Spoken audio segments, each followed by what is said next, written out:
اتنی دولت اتنا پیسہ کہاں سے آئے گا؟ اس کے لیے سعودی عرب نے کئی اقدامات کیے ہیں، جن میں سے ایک 2000 ارب ڈالر 2 ٹریلین ڈالرز کے پبلک انویسٹمنٹ فنڈ کا قیام ہے۔ یہ فنڈ نیوم پروجیکٹ کے علاوہ الگ سے بھی ویژن 2030 کا حصہ ہے۔ پبلک انویسٹمنٹ فنڈ ایک ایسا سوورن ویلتھ فنڈ ہوتا ہے جس میں حکومتیں اپنے بجٹ سے پیسے بچا کر انویسٹ کرتی ہیں۔ اس کو کسی بھی بچت کی طرح خرچ نہیں کیا جاتا، بلکہ اسے مختلف منافع بخش پروجیکٹس میں لگا کر مسلسل بڑھایا جاتا ہے۔ تو سعودی عرب نے بھی اس پہلے سے قائم فنڈ کو، یہ پہلے سے قائم تھا لیکن ویژن 2030 کے تحت اسے 2 ٹریلین ڈالر تک لے جانے کا فیصلہ کیا گیا ہے۔ وہ کہ ابھی 2 ٹریلین ڈالرز اس میں نہیں ہے، مگر سعودی حکومت اسے مسلسل بڑھا رہی ہے۔ اسی مقصد کے لیے سعودی آئل کمپنی ارامکو، جو کہ دنیا کی بہت بڑی اور سب سے منافع بخش کمپنی ہے، اس کے 8% شیئرز بھی اس فنڈ کو منتقل کر دیے گئے ہیں۔ اس فنڈ کی ملکیت میں آنے والے ارامکو شیئرز پر سالانہ منافع کا اندازہ تقریباً 9 ارب ڈالر 9 بلین ڈالرز ہے۔ ویسے ساتھیوں، یہ بات ہوئی ہے تو آپ کو بتائیں کہ اس وقت دنیا کا سب سے بڑا جو پبلک فنڈ ہے وہ ناروے کی حکومت کا ہے، جو کہ تیل اور گیس کے ذخائر کی آمدنی سے انہوں نے بنایا ہے۔ مستقبل کی نسلوں کو تو یہ فائدہ دے گا ہی، لیکن اس وقت بھی یہ فنڈ ناروے کے بوڑھے، معذور اور بے روزگار لوگوں کے لیے ایک نعمت سے کم نہیں، اسی سے ان کو فنڈنگ ملتی ہے۔ اس فنڈ کی بدولت ناروے ایک ویلفیئر اسٹیٹ کے طور پر کام کر پا رہا ہے۔ اسی طرح چائنا، ابوظہبی، قطر اور کویت بھی دنیا کے بہت بڑے بڑے پبلک انویسٹمنٹ فنڈز رکھنے والے ممالک میں شامل ہیں۔ سعودی عرب کا یہ فنڈ اس وقت کم و بیش 800 ارب ڈالرز کی مالیت تک پہنچ چکا ہے، 800 بلین ڈالرز تک، یعنی 2 ٹریلین ڈالر کے ہدف کا 40% سعودی عرب حاصل بہرحال کر چکا ہے۔ نیوم جیسے عظیم الشان پروجیکٹ میں سرمایہ کاری بھی یہی سعودی پبلک انویسٹمنٹ فنڈ ہی زیادہ تر کر رہا ہے۔ فی الحال اس میں غیر ملکی سرمایہ کاری ابھی نظر نہیں آ رہی۔ شروع میں ساتھیوں اس لائن سٹی میں 2030 تک 15 لاکھ لوگوں کے آ کر رہنے کا اندازہ لگایا گیا ہے کہ ان کو بسایا جائے، لیکن اب اس ہدف کو کم کر کے 3 لاکھ کر دیا گیا ہے۔ شہر کی لمبائی بھی 170 کلومیٹر سے کم کر کے 2.4 کلومیٹر، تقریباً 2.5 کلومیٹر کے قریب کر دی گئی ہے۔ صرف ان 2 سٹیپس سے آپ یقیناً اندازہ لگا سکتے ہیں کہ لائن سٹی اور نیوم گیگا پروجیکٹ اب مشکلات کا شکار ہو رہا ہے۔ جی ہاں، ایسا ہے۔ دراصل سچی بات یہ ہے کہ سعودی حکام بھی محسوس کرنے لگے ہیں کہ یہ کام جتنا شروع میں انہیں آسان لگ رہا تھا اتنا ہے نہیں۔ اس کے علاوہ نیوم پروجیکٹ کی فائنینشیل فیزیبلٹی پر بھی ماہرین کو بہت سے خدشات لاحق ہیں۔ بہت سے ماہرین کہتے ہیں کہ صحرا میں سینکڑوں ارب ڈالرز خرچ کر کے ایک ماڈرن شو پیس سٹی تو بنایا جا سکتا ہے، لیکن کیا اس میں لوگ آ کر رہنا بھی شروع کریں گے جیسا کہ کسی بھی نئے شہر میں آ کر باقاعدہ رہتے ہیں اور مڈل کلاس سے ڈیولپ ہوتی ہے؟ حقیقت یہ ہے کہ اتنے مہنگے شہر میں مڈل کلاس کا تصور فی الحال تو محال ہے، ناممکن ہے۔ یہاں تو لوگوں کو لا کر آباد کرنا پڑے گا، جو کہ اسے بنانے سے بڑا چیلنج ہوگا۔ پھر انسانی حقوق کے حوالے سے بھی اس پروجیکٹ پر سوال اٹھ رہے ہیں۔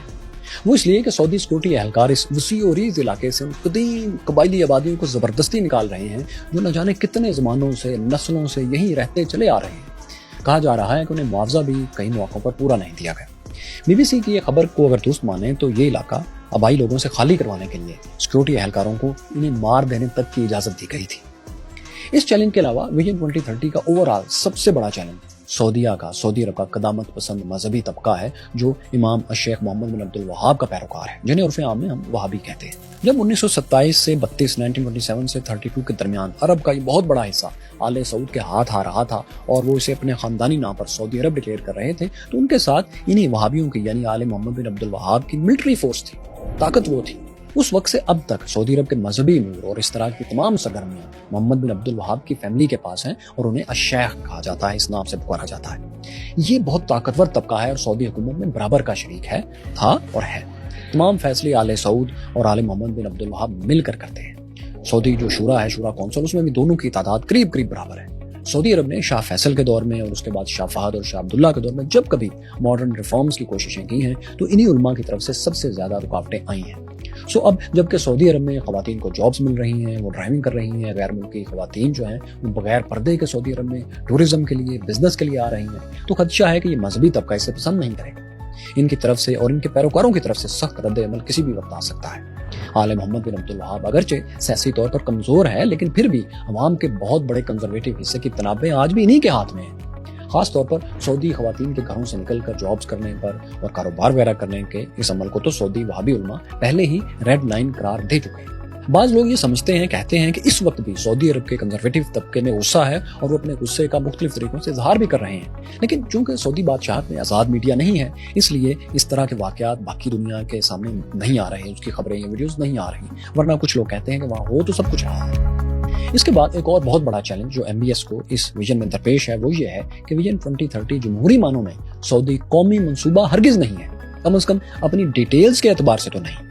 کیونکہ اس منصوبے کے پیچھے MBS کی ذاتی خواہش اور ان کی فیملی کی بیکنگ تو موجود ہے، مگر شاہی خاندان اور سعودی عوام کی اپروول اس پروجیکٹ کے ساتھ نہیں ہے. یعنی اس کے لیے عوامی سطح کا کوئی کنسنسس یا ڈیبیٹ موجود نہیں ہے جس کے نتیجے میں یہ پروجیکٹ کنسیو کیا گیا ہو.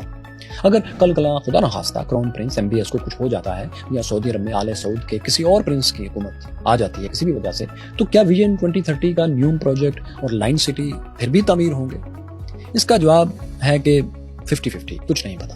حالانکہ اربوں ڈالرز کے اس منصوبے پر آغاز کرنے سے پہلے زیادہ تر قوم کا جمہوری اتفاق ہونا چاہیے تھا تاکہ کوئی بھی حکومت آئے یا جائے یہ منصوبہ بطور قومی پروجیکٹ چلتا ہے. ساتھیو، ایک اور اندیکھا چیلنج بھی اس پروجیکٹ 2030 کو درپیش ہے، وہ یہ کہ مڈل ایسٹ کی جیو پولیٹکس بہت خطرناک رخ اختیار کر چکی ہے. سعودی عرب شام میں، سیریا میں باغیوں کی پشت پناہی کر رہا ہے، ان کے پیچھے کھڑا ہے، اور ہمسایہ یمن میں بھی حوثیوں کے خلاف سعودی عرب نے جنگ کی ہے، طویل لڑائی کی ہے، ابھی ایک عارضی امن معاہدہ ہوا ہے.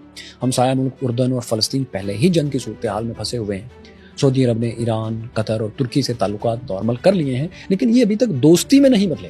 یعنی MBS نے ایک بہت ڈیلیکیٹ سا بیلنس قائم کیا ہے جو مڈل ایسٹ میں کسی بھی اتھل پتھل سے بکھر سکتا ہے، جس سے پروجیکٹ 2030 مشکل میں پڑ سکتا ہے. آخر میں ساتھیوں آپ کو بتائیں کہ سعودی عرب آج ایک ایسی جگہ پر آن کر کھڑا ہو گیا ہے کہ اس کے پاس پیچھے ہٹنے کا کوئی چانس نہیں. بادشاہت کا قیام، سینکڑوں ارب ڈالرز کی انویسٹمنٹ اور 3.5 کروڑ سعودیوں کا مستقبل شیشے کے گھر کی پتلی دیوار پر ٹک گیا ہے. دیوار پر ایک بھی پتھر سب کچھ زمین بوس کر دے گا. سعودی عرب کا جو اپنی عوام سے ایک نان ریٹن معاہدہ تھا کہ نو ٹیکس نو ریپرزنٹیشنز، یعنی نہ ٹیکس لیں گے نہ آپ کو سرکار میں نمائندگی دیں گے، وہ معاہدہ ٹوٹ چکا ہے. کیونکہ حال ہی میں سعودی عرب نے پیٹرول پر سبسڈیز کا خاتمہ کر دیا ہے اور شہری علاقوں کی زمینوں پر ٹیکسز بھی عائد کر دیے ہیں. اس کے علاوہ قریب ہی مستقبل میں ٹوبیکو پر، ایئر ٹکٹس پر، سافٹ ڈرنکس پر بھی ٹیکس لگنے والے ہیں. مہنگائی ہونے والی ہے. ایسے میں جب ٹیکسز عوام کو ادا کرنا پڑیں گے اور انفلیشن ہوگی، بدلے میں آسان جابز بھی نہیں ملیں گی، تو ظاہر ہے سعودی عوام بھی بدلے میں کچھ تو مانگے گی. فٹ بال سپر سٹارز، رقص کرتی حسیناؤں کے $1 ملین شوز، کیسینوز اور سینماز سے سعودی نوجوان کچھ دیر کے لیے تو بہل گئے ہیں، لیکن کیا واقعی یہ 2030 تک خود کو مکمل طور پر بدلنے میں محنت کرنے والی قوم میں بھی ڈھال لیں گے؟ جب کم تنخواہوں پر زیادہ کام کرنا پڑے گا تو سعودی عوام جو نسلوں سے اس کی عادی ہی نہیں، کیا وہ رد عمل نہیں دے گی؟ خصوصاً ایسے میں جب آل محمد بن عبد الوہاب کے شیوخ بھی انہیں اپنے ساتھ ملانے کو بےتاب ہوں گے، تب یہ سوال بنتا ہے. ساتھیوں، اس ویڈیو میں ہم نے کرون پرنس MBS کے ڈیفیکٹو حکمران ہونے کی بات کی.